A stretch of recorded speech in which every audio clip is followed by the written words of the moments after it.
Thanks for checking out Scotty's Hobbies. Today was the Senate Transportation Committee hearing here in California, obviously in the Senate, for SB712, also known as Leno's Law.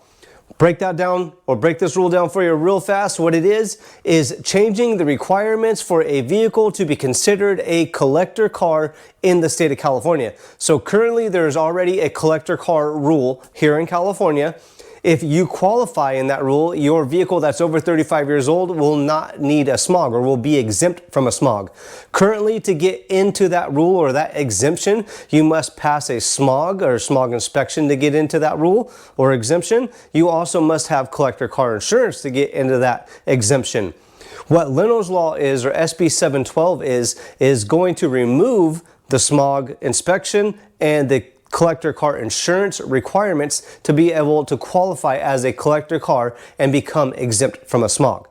Now, before we get too far into this video, make sure to hit that like button right now. Subscribe, hit the ring bell so you don't miss out any of my future videos coming out on smog laws changing. And I am also going to be uploading a full video of the whole committee meeting that was held today. It's kind of a poor quality recording, but it'll be in the video library. There'll be a link in the description below or in the first comment for you to go check that whole video out. And make sure to comment on that video too. Let me know what you think about that meeting. Also, comment below with the year, make, and model of the vehicle that you have that this rule might help you on. Now, let's get back into this.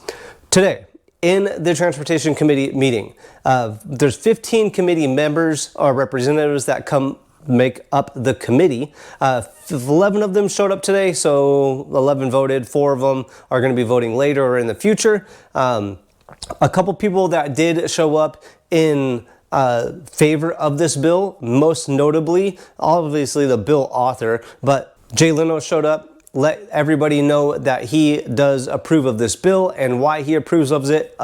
He also let everybody know that he drives an electric vehicle every day, the Monday through Friday. Then on the weekends, he drives these collector cars, probably puts less than 1,000 miles on these vehicles, hundreds of miles on these vehicles per year. And that's what this bill is intended to change, is those vehicles, not the everyday drivers.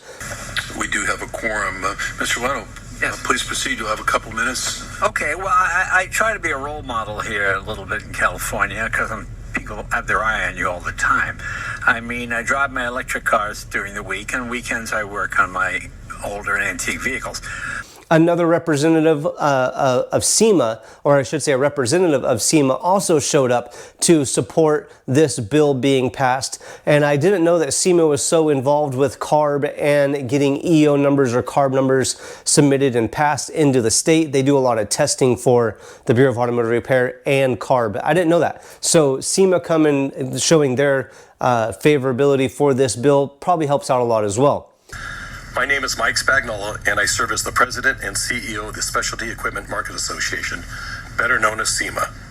There was a few people that showed up in opposition that were signed up and gave some speeches. One was from, where were they from? The California Air Pollution Control Coalition. Thank you, Mr. Chair and members. I think there's like 10 groups in opposition in the analysis. I'm Brendan Tuig on behalf of the California Air Pollution Control Officers Association. And a rep from the Coalition for Clean Air. Thank you, Mr. Chairman and members. Bill McGavin with the Coalition for Clean Air in opposition to what should be called the Smog and Soot Bill. Those two let everybody know that smogs or that emissions from vehicle does harm the air. It causes respiratory damage, this and that, yada, yada, yada. You know how that all goes. So there's people in favor and opposed to this bill that gave their little spew and speech about what was going on or why they thought or what they thought about the bill.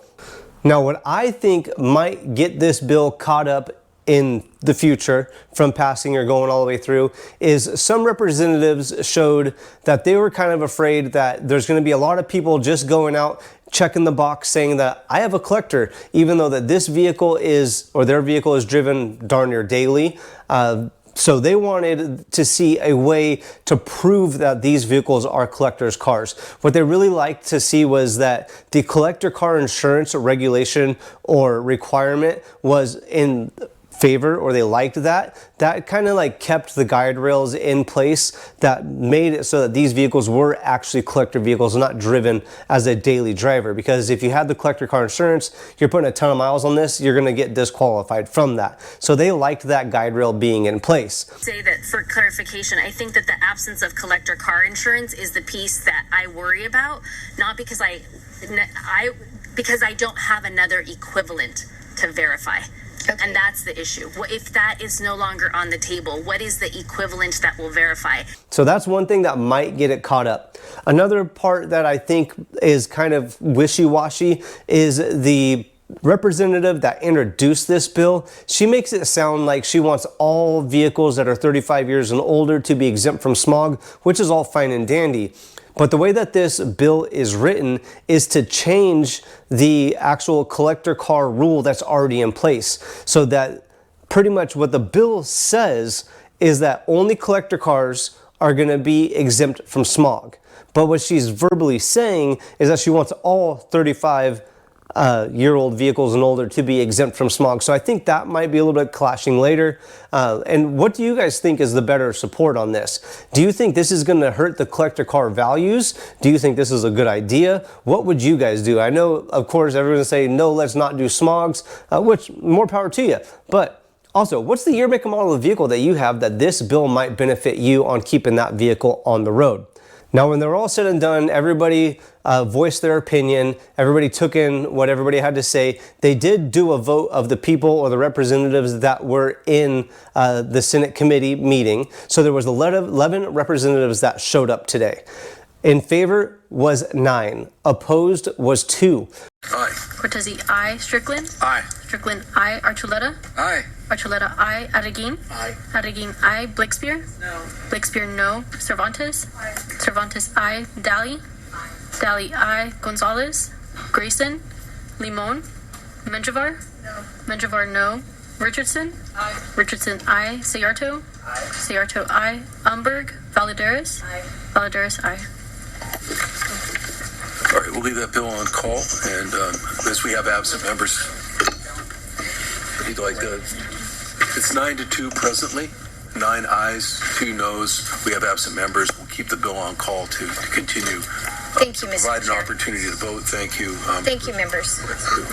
One of the representatives, at least one of them, mentioned that if there wasn't a guide rail put in place to make sure that the vehicles that are going to be qualifying for this rule were actual collectors and not just a checkbox that anybody could check, that they will be changing their vote on the Senate floor to a nay or a no, because they do want to see a guide rail put in place to make sure that this is only for collector cars, not a blanket rule for every or all vehicles out there that is 35 years and older, which a lot of people think that this is, which it's not supposed to be. But again, the author of the bill is giving 2 different signals on that. But I do want to also express some of the concerns that my fellow colleagues did bring up as it relates to some individuals who may want to exploit the collector status to avoid our emission compliance. And, I want to make sure we are not undermining our air quality in our state and all the efforts that we have made. And so I just ask that if this bill does continue, that there is perhaps more conversation around that and maybe looking at a mileage cap, just some suggestions. I will support the bill today to get it out of committee. However, I will reserve my right, should it hit the floor, to read the language. They did leave the bill open for voting, which means the 4 representatives that did not show up will have a chance to vote. But if this is just a simple majority vote to get it to pass or fail to get it out of committee, so with 2 of them voting nay, 9 of them voting to pass, if 4 more vote as a no vote, that's only going to be 6 versus 9, which to me, I think, I'm not great with math, but 9 is bigger than 6. So it should at least pass out of committee and go to the Senate floor to go for a Senate vote, a full Senate vote. If it does pass the Senate vote, that doesn't mean that it's going to move on to the governor. That means it now moves on to the House, goes through the same process, through the committee, the House will vote on it, and then it goes on to the governor. And when it gets to the governor, there's still a chance for it to get vetoed and not signed in to law. So there's a lot more that still needs to happen. It does take on an average about 33 weeks for a bill to go through the whole Senate, the House, the governor's desk, all that. So there's a lot of time that's going to be still needed to get this bill to go through. Make sure to like, subscribe, and share. Stay tuned. I'm going to be uploading videos on any of the emissions laws or any of the laws that might be changing emissions that are coming out. So in the U.S. Senate or the House, Congress, or whatever, you have the CRs that might change and roll back emissions. You have Transportation Freedom Act, the Stop Carb Act. Here in California, you have Leno's Law. There's a lot going on that might roll back the emissions standards in California and the whole United States. I'm doing my best to keep you guys updated and up to date with actual facts and not trying to blow a bunch of hot air up your balloon knots with opinion articles that I'm finding out there, because it's very easy to find opinion articles saying that carb is over, smog is over, that we're no longer going to have to smog our vehicles. And there's already a lot of people out there that think you don't need to get smog anymore. It's kind of crazy. But stay tuned, like, subscribe, share. I'll see you guys in the next hopefully helpful video.